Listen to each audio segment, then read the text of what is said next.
क्या कह रहे हैं। भगवान कपिल देव कह रहे हैं कि हर बुद्धिमान व्यक्ति जानता है कि अगर भौतिक विश्व या भौतिक आसक्ति रखेंगे तो वो बंधन का कारण बन जाएगा।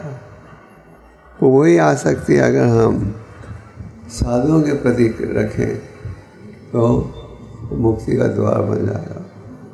तो दूसरे शब्दों में भगवान कपिल देव ये कह रहे हैं, साधु संग का लाभ उठाओ। भौतिक समाज में सबकी आसक्ति रहती है अनेक कार्यों पर यह आसक्ति बंधन का कारण बन जाएगी। और अगर यही आसक्ति हम संतों के प्रति रखें तो मुक्ति के द्वार खुल जाएंगे। तो इस विषय की चर्चा शास्त्रों में अनेक स्थानों में की गई है। जैसे कि आप सब जानते हो ये प्रसिद्ध श्लोक, साधु संग सर्वशास्त्र है, लाभ मात्र साधु संग सर्वसिद्धि है। सारे शास्त्रों का कहना है कि अगर साधु की संगत एक पल के लिए भी प्राप्त हो, शुद्ध साधु की संगत, तो आप जीवन के लक्ष्य को प्राप्त कर सकते हो। नारद मुनि ने 34 स्कंद में ध्रुव महाराज को कहा कि व्यक्ति 3 प्रकार की संगत प्राप्त कर सकता है। एक संगत है उनके साथ जो आपसे ज़्यादा उत्तम भक्ति, जो आपसे आगे हैं भक्ति में। दूसरा उनसे जो आपके बराबर का ज्ञान रखते हैं। तीसरा उनसे जो आपसे कम ज्ञान रखते हैं। जब आपका ये सौभाग्य हो कि आप अपने से उन्नत भक्तों की संगत प्राप्त होती है तो हमें प्रसन्न हो जाना चाहिए। क्यों? कि हमें कोई ज्ञान प्राप्त होगा जिसके पालन से हम जीवन के लक्ष्य को प्राप्त कर सकेंगे। और जब आप अपने बराबर के भक्त को मिलते हो तो उनके प्रति हमें मित्रता का भाव प्रकट करना चाहिए। और जब आप उनसे मिलते हो जिनका आपसे कम ज्ञान है तो क्या भाव होना चाहिए? दया का भाव। हमें ये सोचना चाहिए कैसे उनका उद्धार करें। ध्रुव महाराज एक तपस्या उठाई थी भगवान को प्रसन्न करने के लिए। तो परम भगवान प्रकट हुए और कहा कि ध्रुव, मेरे कारण तुमने इतना कष्ट उठाया, मांगो में से क्या वर चाहिए।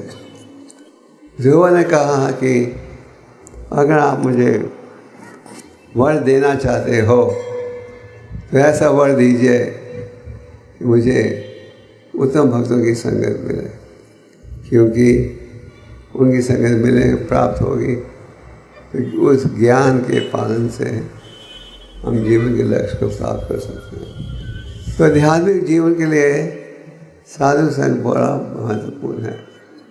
और हमारे शास्त्रों में अनेक श्लोक हैं जिनके द्वारा ये संदेश दिया जा रहा है। बार बार सुनने में आता है, इसके द्वारा हम इस कार्य के आवश्यकता समझ सकते हैं। और साधु संग में रहोगे तो आध्यात्मिक जीवन बिताना ज़्यादा सरल होता है। भगवान कपिल देव क्या कह रहे हैं? यही आसक्ति साधु और भक्तों के प्रति रखो। तो भौतिक समाज में हम क्या देखते हैं? किसी न किसी के प्रति की आसक्ति रहती है। और प्रभु जी तात्पर्य में कहते हैं कि जब कोई ऐसी स्थिति हो, अब संतान नहीं हो, हम यही आसक्ति किसके प्रति प्रकट करते हैं? कुत्ते बिल्लियों के प्रति। आजकल भारत में भी फैशन बन रहा है कुत्ते बिल्लियों को पालना। तो हम पशुओं का विरोध नहीं करते, हमारा तो सिद्धांत है पशुओं की भी सुरक्षा की जाए, पर पशुओं के प्रति आकर्षित आकर्षण रखोगे तो उसी प्रकार की बुद्धि भी प्राप्त होगी। तो आज हम क्या देखते हैं, पशु कुत्ते बिल्लियों को घर में रखते हैं, पालते हैं। विदेशों में तो ऐसी स्थिति है कि जब आप अपना इंश्योरेंस खरीदने जाओ, आपका एजेंट कहेगा अगर आप चाहो तो आपके कुत्ते बिल्लियों का भी इंश्योरेंस कर देते हैं। जैसे आप लोग भारत में अपनी इंश्योरेंस कराते हो, कुत्ते बिल्लियों का इंश्योरेंस बहुत कॉमन है पश्चिम देशों में। तो हमें आकर्षण रखना चाहिए भगवान के भक्तों के प्रति। तो अड़चन क्या है? अड़चन ये है कि हम भौतिक आसक्ति रखते हैं। तो साधु की संगत में प्राप्त करके आप इसे बच सकते हो। इस साधु द्वारा आध्यात्मिक संदेश प्राप्त होगा। तो साधु की क्या पहचान? साधु की भी कुछ पहचान तो होनी चाहिए। ये नहीं कि किसी सैफरन कपड़ा पहन लिया, लंबी दाढ़ी हो, हम उसे साधु के रूप में स्वीकार करें। साधु का चरित्र आचरण में देखना पड़ेगा। और इसी अध्याय में अगले श्लोक में कपिलदेव भगवान साधु के लक्षणों का वर्णन कर रहे हैं। ये भागवतम का बड़ा प्रसिद्ध श्लोक है। इस प्रकार से तितिक्षुवा करुणिकः सूर्यदा सर्वा धेना अजित सत्वसंता साधु साधु भूषण। भगवान कपिलदेव कह रहे हैं कि साधु की क्या पहचान, साधु के क्या लक्षण होना चाहिए। तो कपिलदेव भगवान कह रहे हैं साधु के लक्षण इस प्रकार से। तितिक्षुवा अत्यंत सहनशील। आप इस विषय के विषय में पढ़ते हो कई स्थानों में। साधु को अत्यंत सहनशील होना चाहिए। जब आप भगवान की सेवा करते हो, अनेक कठिनाइयों का सामना भी करना पड़ता है, और हमें सहनशील रहना चाहिए। प्रभुपाद के जीवन में आप देखते हो कि प्रभुपाद को कितना संघर्ष करना पड़ा कृष्ण भक्ति की स्थापना के लिए, और प्रभुपाद जी कभी हिम्मत नहीं हारे। उनके मन में एक ही भाव था, ये है गुरु महाराज का आदेश। 1922 में पहली मुलाकात में ही भक्ति सिद्धांत जी ने आदेश दिया, तुम पढ़े लिखे युवक हो, ले जाओ महाप्रभु जी के संदेश को पश्चिम देशों में। और प्रभुपाद जी के मन में यही चिंतन था कि इस आदेश को सफल बनाना है। तो साधु है भगवान की सेवा के संबंध में अत्यंत सहनशील होता है। करुणिकः दया की भावना। भौतिक दया है, आध्यात्मिक दया है। भौतिक दया हम देखते हैं, गरीब को दान दे दो, इलाज करवा दो इत्यादि, तो वो असली दया नहीं है। असली दया है ये ज्ञान देना जिसके द्वारा हमारी अज्ञानता दूर हो जाए, या परम भगवान के शरणागत हो, ये है असली दया। इसीलिए जो वैष्णव भक्त हैं उनका प्रयास रहता है क्या कि हम भगवान का संदेश पहुँचाएँ। क्यों? क्योंकि यही एक साधन है जीवन को सफल बनाने के लिए। और भौतिक दया उसका भी स्थान है। तो जो आध्यात्मिकवादी हैं, वैष्णव हैं, वो रुचि लेते हैं किस में? आध्यात्मिक कार्यों में।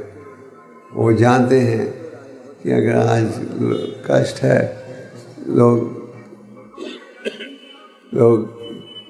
कष्ट को अनुभव कर रहे हैं, उसका कारण क्या है? हम भगवान की शिक्षा से दूर जा रहे हैं।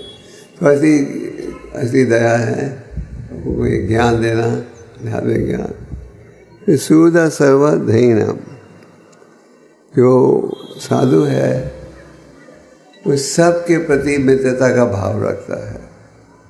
ये नहीं कि ये मेरा शत्रु है, ये मेरा मित्र है। प्रहलाद महाराज के पिता की इच्छा थी कि उनके बेटे को राजनीतिक ज्ञान प्राप्त हो, और उन्होंने कहा संदर्भ को राजनीतिक ज्ञान इसे दीजिए।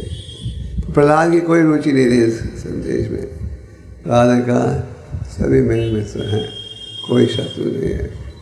तो जो साधु है, जो साधु का जीवन बिताना चाहता है, वो ये नहीं सोचता ये शत्रु है ये मित्र है। उनका ये भाव रहता क्या, सबके प्रति मित्रता का भाव। जो उन्हें उनकी आलोचना करे तो भी उसके प्रति मित्रता का भाव रहता है। वो साधु जो है, असली साधु जो है, किसी को अपना शत्रु नहीं बनाता।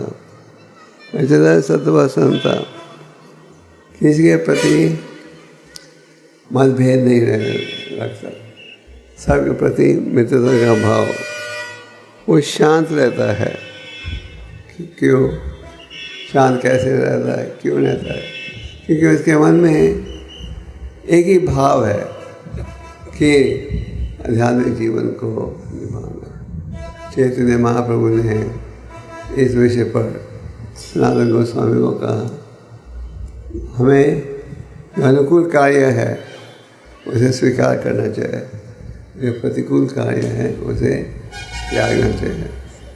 और रूपा गोस्वामी इस विषय पर कहते हैं, हे मेरे मित्र, जो भी कीमत बढ़नी पड़े भरो, और कृष्ण भक्ति को हाथ से मत फिसलने दो।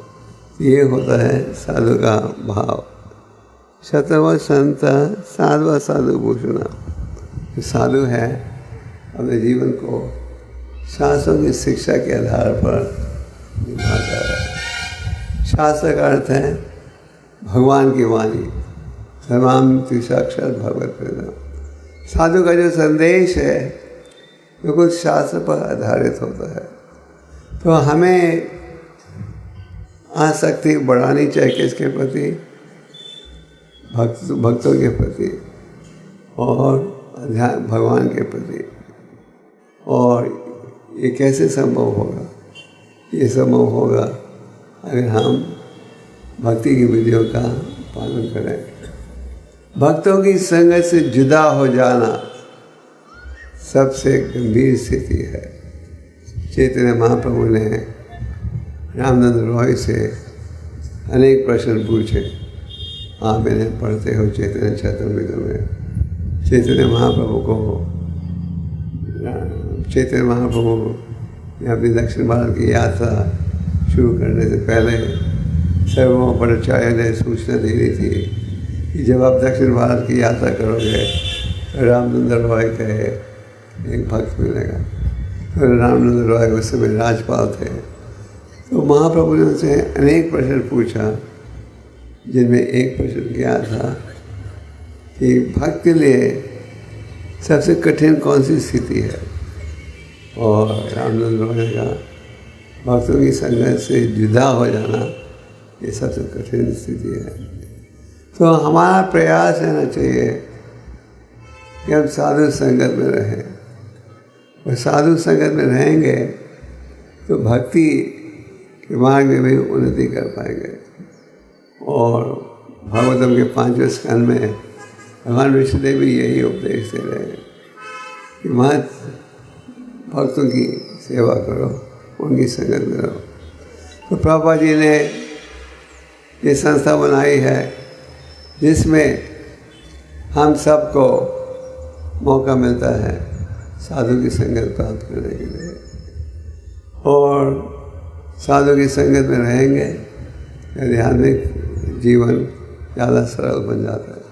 तो बाबा जी की कृपा से आज इस्कॉन के केंद्र हैं विश्व के हर कोने में। अनेक सन्यासी प्रचार कर रहे हैं, अपनी संगत दे रहे हैं और हमें उपदेश दे रहे हैं। हमें इसका लाभ उठाना चाहिए। तो देवहूति का प्रश्न था कि कैसे मैं इन कष्टों से छुटकारा प्राप्त कर सकती हूँ। और उन्होंने प्रश्न का उत्तर किससे प्राप्त करने का प्रयास किया? अपने बेटे से, क्योंकि उन्हें पता था ये भगवान के अवतार हैं। तो हमें दिव्य ज्ञान ठीक स्थान से प्राप्त करना चाहिए, और अगर ठीक स्थान से प्राप्त करेंगे तो असली ज्ञान हमें प्राप्त होगा।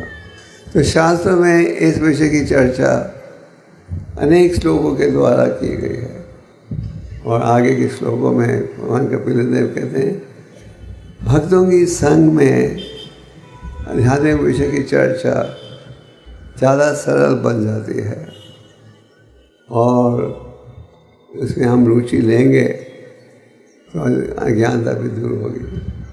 चैतन्य महाप्रभु ने अपने भक्तों को कहा भक्ति संबंधी ग्रंथों की रचना करने के लिए, तो स्वयं वो हमें केवल 8 श्लोक दे गए, जिन्हें हम किस नाम से जानते हैं?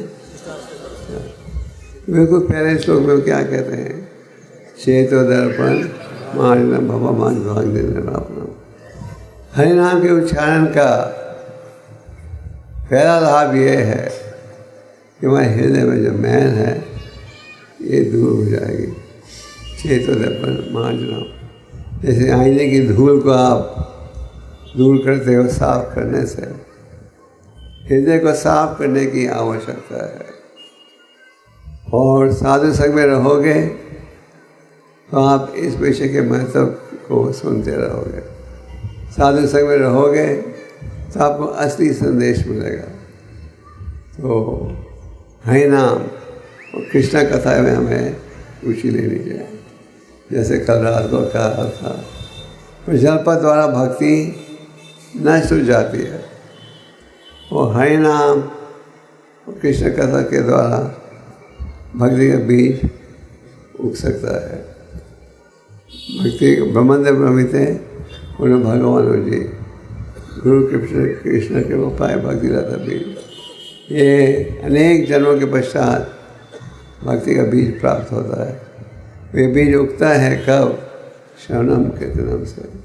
तो महाप्रभु ने कहा कि हरि नाम के उच्चारण का पहला लाभ क्या है कि हमारे हृदय में जो भौतिक आकर्षण है, पापा जी कहते थे हमारा हृदय कोयले से भी ज़्यादा काला है।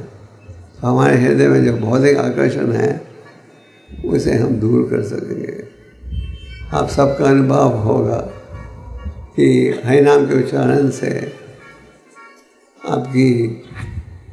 आपका जो भौतिक आकर्षण है वो घट जाता है। जिस दिन आपने जाप किया हो, अच्छी तरह अच्छी साधना रखी हो, तो उस दिन आपका उत्साह ऊंचा रहता है। तो काम क्रोध लोभ मोह मद मत्सर ये हैं अनर्थ, और इनके कारण हम भगवान के शरणगत नहीं होते।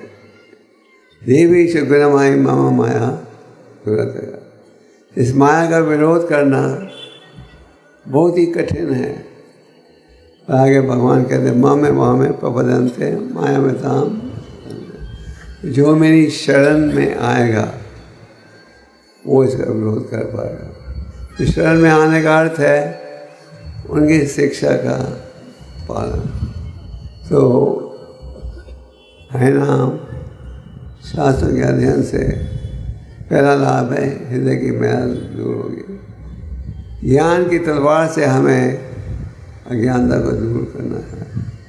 तो काम क्रोध लोभ मोह मद मत्सर इनके प्रभाव के कारण हम भगवान के शरणगत नहीं हो पाते। तो ये है उपाय, और ये जो उपाय है इसका पालन हर स्थान में हो सकता है। और आज आप देखते हो इसको के केंद्र हैं सारे विश्व में, और जिन व्यक्तियों ने कभी कृष्ण का नाम भी नहीं सुना था, ये हरि नाम के उच्चारण से ब्राह्मण बन गए हैं। पापा जी से किसी ने पूछा था आप कुछ चमत्कार कर सकते हो? प्रभुपाद ने कहा नहीं, चमत्कार नहीं कर सकता, पर एक चमत्कार मैंने किया है। लोगों में बड़ी उस व्यक्ति में जिज्ञासा थी, क्या चमत्कार किया? उन्होंने पूछा, क्या चमत्कार आपने किया है? मैंने हजारों मृत्युओं को ब्राह्मण बना दिया है। जो व्यक्ति जुड़े थे गलत कामों में, हरि नाम के उच्चारण से उनका भाव चेतना ब्राह्मण जैसे बन गई है। ये हरि नाम का चमत्कार। तो हमें हरि नाम में रुचि लेनी चाहिए। हरि नाम का उच्चारण ध्यानपूर्वक करना चाहिए, और इसका क्या परिणाम होगा? ये जो अनर्थस हैं, जो हमारे आध्यात्मिक जीवन के शत्रु हैं, वो नष्ट हो जाएगी।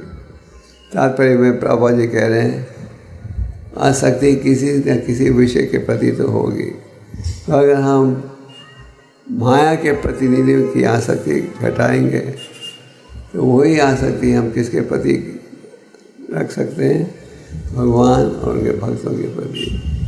और आसक्ति की हत्या नहीं हो सकती, जैसे प्रभुपाद तात्पर्य में कह रहे हैं। तो उसी आसक्ति को हमें भगवान और उनके प्रतिनिधियों के प्रति रखना चाहिए। तो ये संभव है अगर आपको शास्त्रीय ज्ञान हो। भक्ति सिद्धांत जी कहते थे, इस विश्व में अगर किसी चीज़ की कमी है तो किस चीज़ की कमी है? इस दिव्य ज्ञान की कमी है। इसलिए भक्तों का भाव रहता है कि प्रचार किया जाए, संदेश को आगे पहुंचाया जाए। अगर प्रभुपाद नहीं जाते विदेश में, आज हम सब इकट्ठा नहीं हो पाते। तो प्रभुपाद जी को पूरा विश्वास था शास्त्रों के संदेश में, गुरु के आदेश में। वो प्रयास करते गए और इसके कारण सारे विश्व में लोग जुड़े हैं कृष्ण भक्ति के साथ। तो पीले देव भगवान ने ये साबित कर दिया है पिछले श्लोकों में कि भक्ति योग एक माध्यम है जिसके द्वारा आप भगवत प्रेम प्राप्त कर सकते हो। भक्ति योग है एक साधन। ये है शास्त्रों का निर्णय, भगवतम का निर्णय यही है, गीता का भी निर्णय ये है, भक्ति माम अभिजानति। तो शुद्ध साधु की संगत से आपको असली संदेश मिलेगा, और शुद्ध साधु की सेवा करने से हम खुद भक्ति के मार्ग में आगे बढ़ सकते हैं। तो हमारा प्रयास रहना चाहिए कि हम सदा साधु संगत में रहें। दो साधन हैं इस संगत को प्राप्त करने का, एक है भक्त साधु, दूसरा है ग्रंथ साधु। भक्तों की संगत में रहोगे तो सदा असली संदेश सुनते रहोगे, और भक्तों के संग में रहोगे तो आध्यात्मिक जीवन का पालन ज़्यादा सरल भी हो जाता है। तो हमारा प्रयास रहना चाहिए कि हम सदा भक्तों के संग में रहें, और अनेक साधन हैं जिनके द्वारा ये संगत प्राप्त कर सकते हो। मंदिरों में जाकर ग्रंथों के अध्ययन के द्वारा, भक्ति वृक्ष नामहत अनेक ऐसे प्रचार के कार्य हैं जिनमें हम भक्तों की संगत में आते हैं। तो भक्तों के संग में रहोगे तो ध्यानिक उन्नति भी संभव हो पाएगी। कई बार हम जब अपराध करते हैं तो इसका ये परिणाम होता है कि भक्तों की संगत से जुदा हो जाते हैं, और ये जो है भक्त के लिए सबसे गंभीर समस्या है। तो साधु संगत में रहो। आप देखते हो, आप चैतन्य चरितामृत में मृगारी की कथा पढ़ते हो। मृगारी एक शिकारी था जो पशुओं को घायल करके बड़ा आनंद उठाता था, और नारद मुनि एक समय जंगल से जा रहे थे और उन्होंने देखा अनेक घायल पशु। उन्होंने पूछा कौन है इनका कारण, और ये शिकारी छुप गया था झाड़ियों के पीछे। जब उसे देखा कि नारद मुनि आ रहे हैं तो शिकारी बाहर निकल कर कहने लगा मैं हूँ इसका कार्य। नारद मुनि ने कहा तुम इन पशुओं को पूरा क्यों नहीं मार देते, तो उनको आधा क्यों मारते हो।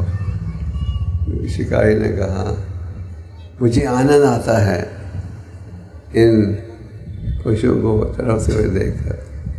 खैर नारद मुनि का कि संगत का ऐसा प्रभाव हुआ कि भविष्य में जो शिकारी में इतना सुधार हुआ कि अपने चरणों को भी नहीं रखता था ये देखे बिना कि कोई चींटी या कीड़ा तो नहीं है। नहीं तो साधु संग में रहोगे तो आपको असली ज्ञान प्राप्त होगा, और साधु संग में रहोगे तो दृढ़ होने का भाव भी प्राप्त होगा।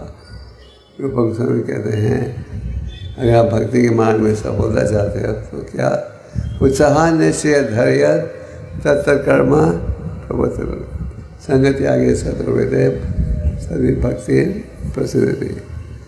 भक्ति के मार्ग में सफलता प्राप्त करने के लिए हमें दृढ़ भी होना चाहिए, और ये संभव है अगर आप भजन किया करो।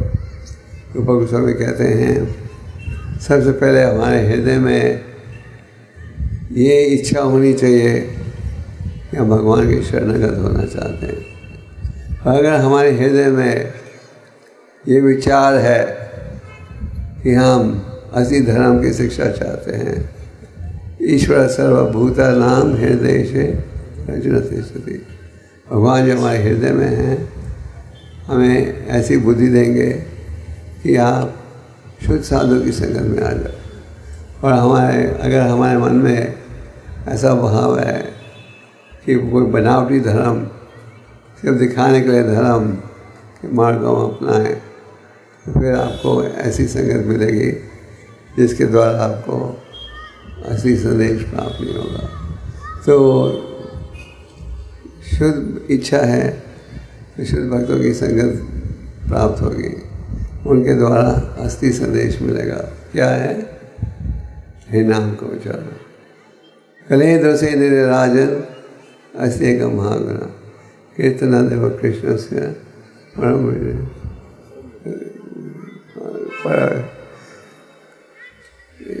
कीर्तना देव कृष्ण से पूर्ण कले दोषे निराजन कीर्तना देव कृष्ण मुक्त संग से परम जय। तो कलियुग में दोष ही दोष है, पर एक गुण है, वो क्या है? ये हरि का नाम। तो शुद्ध भक्तों की संगत में असली संदेश मिलेगा। शुद्ध भक्तों की संगत में रहोगे तो भगवद गीता यथारूप ही पढ़ोगे। ऐसे तो गीता कहने का अनुवाद है, और कई बार आप जब प्रचार के लिए जाते हो लोग क्या कहते हैं हमारे पास गीता है, पर असली संदेश चाहिए तो क्या पढ़नी चाहिए? भगवद गीता यथारूप। आप बात भूमिका में समझाते हैं कि वो उन्होंने कहा भगवद गीता यथारूप क्यों? क्योंकि असली संदेश प्रस्तुत किया है उसी भावना से जिससे अर्जुन भगवान ने दिया और अर्जुन ने स्वीकार किया। तो शुद्ध भक्तों की संगत में आकर असली संदेश प्राप्त होता है। आज आप देख सकते हो कि प्रभुपाद जी के ग्रंथों का अनुवाद लगभग हर प्रसिद्ध भाषा में हो गया है, और सारे विश्व में लोग इन ग्रंथों को पढ़ रहे हैं, अपने जीवन को सफल बना रहे हैं। तो ये है असली संदेश का प्रभाव। और अगर हम भजन क्रिया का पालन करेंगे तो क्या प्राप्त होगा? क्या प्राप्त होगा? अनर्थ निवृत्ति। जो हमारे शत्रु हैं वो दूर हो जाएंगे। तो साधु संग में हमें रहने का प्रयास करना चाहिए, और प्रयास करना चाहिए कि उत्तम भक्तों की संगत मिले। और यही आसक्ति जो हमने रखी है भौतिकवादियों के प्रति, हमें यही आसक्ति इसके प्रति रखना चाहिए, भगवान उनके भक्तों के प्रति। जब हम कहते हैं भगवान के प्रति, असल में उसका अर्थ है भगवान की शिक्षा, भगवान का आदेश जो आप प्राप्त करते हो वैदिक शास्त्र में। भगवद गीता का संदेश उदाहरण में, भगवद गीता में भगवान क्या कहते हैं? सर्वधर्मान् परित्यज्य मामेकम् अहं त्वं सर्वपापेभ्यो वयं मोक्षयिष्यामि मा शुचः। सब धर्मों को छोड़कर मेरी शरण आओ। इसका संक्षेप में अर्थ क्या है? इसका ये अर्थ यह है, तन मन धन से मेरी सेवा करो। और भगवान की सेवा में जुड़ते हैं, भगवान क्या कहते हैं? वो बिना शंका के कहाँ जाते हैं? भगवान के धाम। तो संदेश शास्त्र में प्राप्त होता है, हमें इसका लाभ उठाना चाहिए। जैसे कल रात को कह रहे थे, इन ग्रंथों का हमें अध्ययन करना चाहिए। अध्ययन करेंगे तो हम इस शिक्षा का लाभ उठा सकेंगे। और अगर हम शास्त्र का अध्ययन नहीं करेंगे, हमारी बुद्धि जो है कमज़ोर रहेगी। अध्ययन करेंगे तो बुद्धि तेज हो जाएगी। तेज छुरी से किसी कोई चीज़ को आप आसानी से काट सकते हो। तो अगर बुद्धि तेज होगी तो आप माया रूपी भावों से सरलता से बच सकते हो। तो हमारा प्रयास रहना चाहिए कि हम इस ज्ञान का लाभ उठाएं। हम ये स्वीकार करें कि भक्ति योग ही एक साधन है जिसके द्वारा परम भगवान को प्रसन्न कर सकते हो। जब देवहूति ने प्रश्न पूछा कपिलदेव से, कपिलदेव जी ने ये स्थापित किया कि भक्ति योग एक माध्यम है जिसके द्वारा आप इन क्लेशों से मुक्त हो सकते हो। और ये भक्ति योग का ज्ञान कहाँ से प्राप्त होता है? भक्तों की संगत के द्वारा। तो हमें साधु संग का लाभ उठाना चाहिए, ग्रंथों का अध्ययन, भगवान के दिव्य नामों का उच्चारण, और उससे ये हृदय की जो मैल है दूर होगी। आगे आनंद बुद्धि वर्धनम। असली आनंद प्राप्त कैसे होगा? नकली आनंद है, असली आनंद है। लाल महाराज कहते हैं, न ते विदम स्वतगते भी विष्णु। लोग ये नहीं जानते कि असली सुख कैसे प्राप्त हो सकता है। आप सब जो आध्यात्मिक जीवन में जुड़े हो, आपने ये स्वीकार किया है कि आध्यात्मिक कार्य आवश्यक है। जिस प्रकार मछली को अगर आप जल के बाहर रखोगे तो वो जी पाएगी? नहीं जी पाएगी। इसी प्रकार अगर हम आध्यात्मिकता के बिना कार्य करें तो हमारा जीवन अधूरा रहेगा। आज आप समाज में क्या देखते हो? अशांति, बेचैनी, निराशा, चिंता, तनाव। इसका कारण क्या है? हमारे आध्यात्मिक जीवन से दूर जा रहे हैं। तो और जैसे हम कह चुके हैं, भक्ति सिद्धांत से कहते थे, अगर इस समाज में किसी चीज़ की कमी है तो इस दिव्य ज्ञान की कमी है। तो हमें इस ज्ञान को अनुकूल करना है और इस ज्ञान का आगे प्रचार भी करना है। जारे दाकताए कहो कृष्ण उपदेश, जिसे मिले तो कृष्ण उपदेश। हम सबका सौभाग्य है कि प्रभुपाद जी की कृपा से हमें असली संदेश प्राप्त हुआ है। साधु के संग में रहोगे तो असली संदेश की महिमा सुनते रहोगे। और अगर हम इस संदेश का लाभ उठाएं, धीरज होकर पालन करें, तो बिना शंका के क्या असंभव है? आप कहाँ जाओगे? भगवान के दिव्य धाम में जाओगे। भगवान आपको निमंत्रण दे रहे हैं, आओ मेरे धाम में। पर हमें इस शिक्षा का पूरा लाभ उठाना चाहिए। तो देवाहुति के प्रश्न के उत्तर में कपिल देव भगवान यही कह रहे हैं कि आसक्ति भौतिक विषय के बदले भगवान और उनके प्रतिनिधियों की तरफ रखो, और अगर ये प्रयास करेंगे तो फिर सफलता भी प्राप्त होगी। अगर प्रयास ही नहीं करेंगे तो सफलता कैसे प्राप्त होगी? तो यही आसक्ति हमें बढ़ाना चाहिए किसके प्रति? भगवान उनके भक्तों के प्रति। और ये आसक्ति भगवान और भक्तों के प्रति रखोगे तो फिर माया के प्रभाव से बच पाओगे। और इस्कॉन में अनेक केंद्र हैं, अनेक सुंदर मूर्तियां हैं, अनेक ग्रंथ हैं, अनेक प्रचारक हैं। तो हम बड़ी आसानी से आध्यात्मिक उन्नति कर सकते हैं अगर हम प्रयास करें। और ये साधु संग, ये विषय इतना महत्व है कि आप अनेक श्लोकों के द्वारा इसकी महिमा पढ़ते हो। प्रहलाद महाराज ने भी यही कहा, मुझे उत्तम भक्तों की संगत दो, और बार बार आप ये संदेश पढ़ते हो।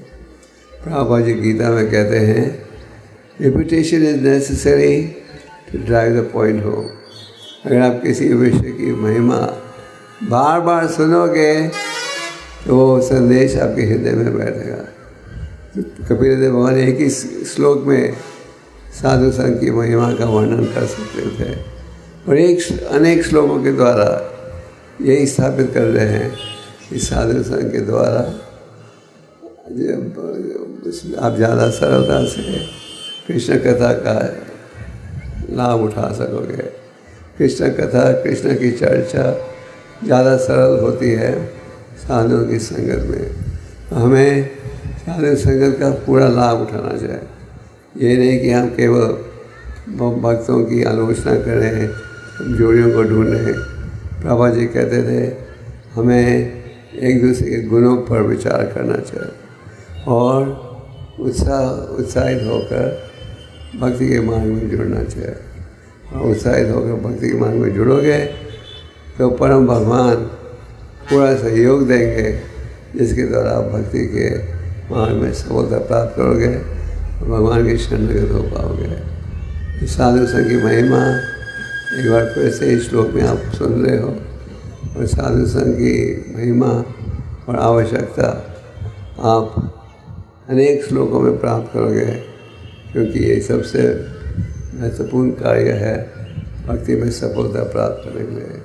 चैतन्य महाप्रभु ने बड़े गहराई के साथ सनातन गोस्वामी को शिक्षा दी थी, और फिर समाप्ति में महाप्रभु ने इन सब गहरे पॉइंट्स के उन्होंने 5 महत्वपूर्ण विषयों की चर्चा की। उनमें सबसे पहले क्या था? साधु संग। साधु संग नामा कीर्तन। साधु संग में रहोगे तो हरि नाम की महिमा के विषय में सुनोगे, और भागवतम के अध्ययन। साधु संग में रहोगे भागवत की महिमा भी सुनोगे। तो सबसे पहले उन्होंने कहा साधु संग। तो भक्त इस्कॉन के तरसते हैं साधु संग का लाभ उठाने के लिए, और अगर हम इस मार्ग में उन्नति करना चाहते हैं तो साधु संग में रहना चाहिए। और साधु संग की जो सुविधा है उसका लाभ उठाना चाहिए। कई बार सुविधा रहती है पर हम उसका लाभ नहीं उठाते। हम साधुओं की संगत से दूर रहते हैं, ये सोचते हैं कि साधु संग में रहेंगे तो फंस जाएंगे किसी सेवा में। पर साधु संग में रहोगे तो हृदय की मैल को दूर कर पाओगे, और साधु संग में रहने का प्रयास करना चाहिए। रूपा गोस्वामी भी इस विषय की चर्चा करते हैं। वो कहते हैं कि 6 प्रकार के रास हो सकते हैं भक्तों में, और साधु संग में रहोगे अपनी अज्ञानता को सरलता से दूर कर पाओगे। तो साधु संग का लाभ उठाइए और अगर हम नाम उठाएंगे तो भगवान के शरणागत रहेंगे और आनंद बुद्धि वर्धनम असली आनंद को अनुभव कर सकोगे। हरे कृष्ण।